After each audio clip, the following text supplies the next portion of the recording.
Nasolo na ng Houston Rockets ang number 2 spot sa West mula sa comeback win kontra Memphis. Tumira pa sa may logo si Mr. Longang, Ja Morant. Binawian naman ni Jalen Green sa kabila na may kasama pang foul. Nagkayabangan pa yung dalawa. Kasi naman nagse-celebrate pa itong si Mr. Longbang, Ja Morant. Sumugod agad si Jalen Green para sa layup. Doon din nagsimulang makahabol yung Houston. Naibaba kasi nila yung lamang agad sa 9 points. Hanggang 5 minutes mark, 3 points na lang yung lamang ng Memphis mula din kay Jalen Green. Mabibinyagan pa sana ni Green si Zach Edey kaso pareha silang dagasa sa sahig. Kaagaling lang din ni Green sa 27 points kontra Memphis. Yung Hawks game na postpone kasi yon. Another career high para naman dito kay Green na merong 42 points, 5 out of 6 sa 3-point area at 11 free throws. Sa buwan pa ng January, si Green nag-a-average na ng 30 points, 4 rebounds, 2 assists, 51 and 45%. 6-1 record pa sila. Ang bonus pa dun sa Houston, nasa kanila na ang tiebreaker kontra Memphis dahil 3-0 na sila sa series.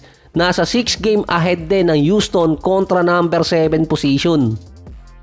Nanalo naman ang Minnesota kontra sa Wizards. At least yung Minnesota ngayon umaangat sa standing. 41 points para kay Anthony Edwards. Kaso hindi yan ang report ngayon kundi yung total na multang binigay ni Edwards ngayong season. $285,000 na.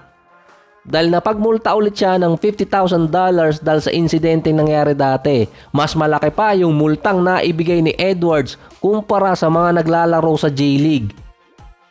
Yung huli kasing nangyari kay Edwards kontra dito sa Memphis, parang pinagtripan na lang siya ng referee nun eh. Kakasabi lang kasi ni Edwards na hindi na siya magsasalita ng kahit anuman para ma-technical. Ang ginawa lang naman ni Edwards nun, nag-flex after ng dunk ni Rudy Gobert. Tinawagan agad siya ng technical nun. Susugudin niya pa yung isa sa mga referee, buti na awat siya. Nag-dirty finger pa itong si Edwards sa isa sa mga referee. Kaya dun talaga siya minultahan ng $50,000. Parang nasa pang 5 beses na to kay Anthony Edwards na namultahan siya. Hindi pa lumalagpas yung All-Star Weekend. Kung ibang player to na hindi superstar, malamang nasuspindi na at nabigyan ng disciplinary action. Lalo na yung 2 instance na masama yung sinabi ni Edwards sa mga official. Parang ginagawa dati ng NBA kay Luka na binabawi nila yung technical para hindi siya masuspinde lalo na kung importanteng game pa siya mawawala. Ngayon naman kino-call out na bigyan ng disciplinary action si Anthony Edwards.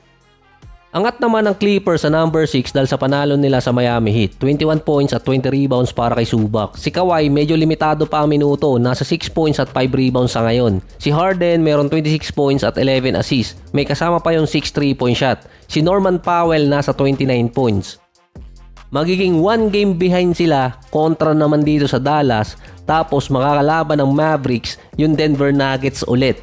Ang Lakers naman nayari ng San Antonio sa last quarter, 37-13 run. Pero nagsimula talaga yung run ng Spurs nung late third quarter. Biglang nag-collapse yung Lakers. 126-102 para sa San Antonio. Si Wemby 23 points, 8 rebounds at 5 assists. Nakipag-showdown pa siya kay LeBron noon na merong 18 points at 8 assists. Si Anthony Davis naman 30 points at 13 rebounds.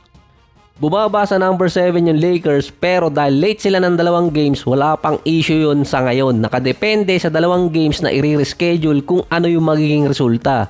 Samantalang yung San Antonio 19-19 record na. Pang 11 na sila ngayon sa standing. Yung Golden State naman bumaba sa number 12. Nasa play-in contention na ngayon yung San Antonio Spurs.